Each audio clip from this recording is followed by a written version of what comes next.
ಕೆಲವರು ಹೇಳ್ತಾರೆ ಹಿಂದುಳಿದ ವರ್ಗದವರು ಮುಖ್ಯಮಂತ್ರಿ ಸಿದ್ದರಾಮಯ್ಯರಿಗೆ ಸಹಿಸೋಕ್ಕಾಗಲ್ಲ ಬಿ ಜೆ ಪಿಯವರು. ಎಲ್ಲ ಒಂದು ಕಡೆ ಕೇಂದ್ರದ ನಾಯಕರು ನರೇಂದ್ರ ಮೋದಿಯವರು, ಅಮಿತ್ ಶಾ, ನಡ್ಡಾರವರು ಈ ಸರ್ಕಾರ ಅಸ್ಥಿರ ಮಾಡೋಕ್ಕೆ ಪ್ರಯತ್ನ ಮಾಡ್ತಾರೆ ಅಂತ ಹೇಳ್ತಾರೆ. ನಮ್ಮ ರಾಷ್ಟ್ರೀಯ ನಾಯಕರು, ಪ್ರಧಾನಮಂತ್ರಿಗಳು ಈ ಸರ್ಕಾರವನ್ನು ಅಸ್ಥಿರ ಮಾಡೋಕ್ಕೆ ನಾವು ಪ್ರಯತ್ನ ಮಾಡಿಲ್ಲ.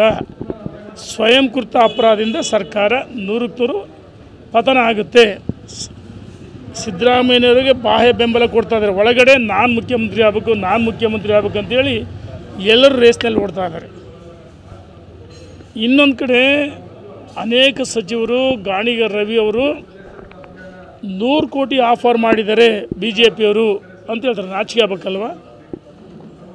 ಲೋಕಸಭೆ ಚುನಾವಣೆ ಪೂರ್ವದಲ್ಲಿ 50 ಕೋಟಿ ಆಫರ್ ಅಂದ್ರಿ, ಈಗ ಹೇಳ್ತೀರಿ 100 ಕೋಟಿ ಆಫರ್. ಅರೆ 100 ಕೋಟಿ ಏನು ಹುಡುಗಾಟಿಕನ? ಎಷ್ಟು ಸಾವಿರ ಕೋಟಿ? ಯಾಕಂದರೆ ಭ್ರಷ್ಟಾಚಾರ ಮಾಡಿ ನಿಮಗೆ ಅಭ್ಯಾಸ ಇದೆ. ನಾನು ಕೇಳೋಕ್ಕೆ ಇಚ್ಛೆಪಡ್ತೀನಿ, ಈ ಸರ್ಕಾರ ಮೇಲೆ ಬಂದಂಥ ಹಗರಣಗಳು ಮತ್ತು ಅಭಿವೃದ್ಧಿ ವಿರೋಧಿ ಸರ್ಕಾರ ಗುಂಡಿ ಮುಚ್ಚಿಲ್ಲ, ರೈತನಿಗೆ ಬೆಳೆ ಪರಿಹಾರ ಕೊಟ್ಟಿಲ್ಲ, ಅಡಿಕೆ ಬಿದ್ದವೆ, ತೆಂಗಿನ ಮರಗಳು ಬಿದ್ದವೆ, ಬೆಳೆ ನಾಶ ಆಗಿದೆ, ಪರಿಹಾರ ಕೊಟ್ಟಿಲ್ಲ, ಮನೆಗಳಿಗೆ ಪರಿಹಾರ ಕೊಟ್ಟಿಲ್ಲ, ಜನ ಶಾಪ ಆಗ್ತಿದ್ದಾರೆ. ಮತ್ತು ಭ್ರಷ್ಟಾಚಾರ. ಸನ್ಮಾನ್ಯ ವಿಜಯೇಂದ್ರ ಯಡಿಯೂರಪ್ಪನ ನೇತೃತ್ವದಲ್ಲಿ ಈ ಪಾದಯಾತ್ರೆ ಅತ್ಯಂತ ಯಶಸ್ವಿಯಾಗಿದೆ. ಈ ಪಾದಯಾತ್ರೆ ಯಶಸ್ವಿಯಾಗಿದೆ. ರಾಜ್ಯದ ಜನರ ಮನೆ ಬಾಗಿಲಿಗೆ ಭ್ರಷ್ಟಾಚಾರ ಇವತ್ತು ತಲುಪಿದೆ. ಎಲ್ಲ ಒಂದು ಕಡೆ ಈ ಕಾಂಗ್ರೆಸ್ ವಿರುದ್ಧ ಜನ ಮಾತಾಡ್ತಾರೆ. ವಿಷಯಾಂತರ ಮಾಡೋಕ್ಕೋಸ್ಕರ, ಇದನ್ನು ಡೈವರ್ಟ್ ಮಾಡೋಕ್ಕೋಸ್ಕರ ಹಿಂದೆ ಕಾಂಗ್ರೆಸ್ಸಿನ ವರಿಷ್ಠರು ಗಾಣಿಗ ರವಿಯವರಿಗೆ ಸೂಚನೆ ಕೊಟ್ಟಿದ್ದಾರೆ. ಅಂದರೆ ವಿಷಯಾಂತರ ಆಗಬೇಕಲ್ಲ, ವಿಷಯಾಂತರ ಮಾಡೋಕ್ಕೋಸ್ಕರ 100 ಕೋಟಿ ಆಫರ್ ಕೊಟ್ಟಿದ್ದಾರೆ. ಕೆಲವು ಸಚಿವರು ಮಾತಾಡ್ತಾರೆ ರಾಜಭವನ ದುರ್ಬಳಕೆ ಮಾಡ್ಕೊಂಡಿದ್ದಾರೆ. ನೋಡಿ, ಯಾವುದೇ ರಾಜಭವನ ದುರ್ಬಳಕೆ ಮಾಡಿಕೊಂಡಿಲ್ಲ. ನಾವು ಸರ್ಕಾರ ಪತನ ಆಗಲ್ಲ, ತನ್ನಿಂದ ತಾನೇ ಪತನ ಆಗುತ್ತೆ.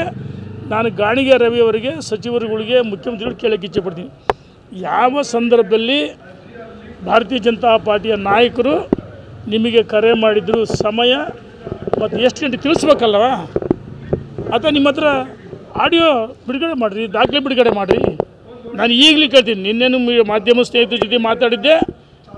ವಿಷಯಾಂತರ ಮಾಡೋಕ್ಕೋಸ್ಕರ ಈ ರಾಜ್ಯದ ಜನರಿಗೆ ಬ್ರಹ್ಮಾಂಡ ಭ್ರಷ್ಟಾಚಾರ ಕಾಂಗ್ರೆಸ್ ಸರ್ಕಾರ ಅಧಿಕಾರಕ್ಕೆ ಬಂದ ಗೊತ್ತಾದ ಮೇಲೆ ಪಾದಯಾತ್ರೆ ಹೋರಾಟಗಳಿಗೆ ಸರ್ಕಾರ ಬೆಚ್ಚಿ ಬಿದ್ದಿದೆ. ಅದಕ್ಕೋಸ್ಕರ ರಾಷ್ಟ್ರೀಯ ನಾಯಕರು ಸುಪಾರಿ ಕೊಟ್ಟಿದ್ದಾರೆ. ಯಾರಿಗೆ ಸುಪಾರಿ ಕೊಟ್ಟಿದ್ದಾರೆ? ಗಾಣಿಗ ರವಿಗೆ ಸುಪಾರಿ ಕೊಟ್ಟಿದ್ದಾರೆ. ನೀನು ಇದನ್ನು ಡೈವರ್ಟ್ ಮಾಡು.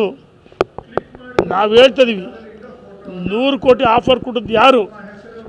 ಸಮಯ, ದಿನಾಂಕ ದಾಖಲೆ ಬಿಡುಗಡೆ ಮಾಡಿ. ಮತ್ತು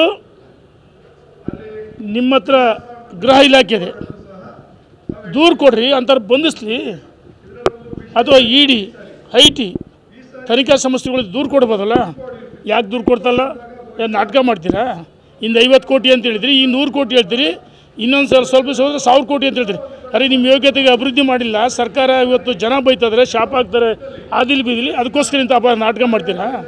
ನಿಮ್ಮ ನಾಟಕ ಬಿಟ್ಟು ಅಭಿವೃದ್ಧಿ ಮಾಡಿರಿ, ಜನರ ಮುಂದೆ ಒಳ್ಳೆ ಕೆಲಸ ಮಾಡಿರಿ ಅಂತೇಳಿ ಈ ಸರ್ಕಾರಕ್ಕೆ ನಾನು ಸವಾಲು ಹಾಕ್ತೀನಿ. ನಿಮಗೆ ತಾಕತ್ತಿದ್ರೆ 100 ಕೋಟಿ ಇಡಿ ITಗೆ ದೂರು ಕೊಡ್ರಿ, ಗೃಹ ಇಲಾಖೆ ಬಂಧಿಸ್ರಿ. ಯಾಕೆ ನಾಟಕ ಮಾಡ್ತೀರಿ? ಆವಿದೆ ಅಂತೇಳಿ ಅರಿವ್ಯಾವ ತೋರಿಸ್ತೀರಾ? ಈ ಸರ್ಕಾರ ಎಲ್ಲ ರೀತಿ ಸುಳ್ಳು ಹೇಳ್ತದೆ. ಕಾಂಗ್ರೆಸ್ಸಿನ ರಾಷ್ಟ್ರೀಯ ನಾಯಕರು ಸುಪಾರಿ ಕೊಡಿದ್ದಾರೆ. ಇದನ್ನು ಡೈವರ್ಟ್ ಮಾಡೋಕ್ಕೋಸ್ಕರ ಅಂತ ಹೇಳಕ್ಕೆ ಇಚ್ಛೆಪಡ್ತೀನಿ.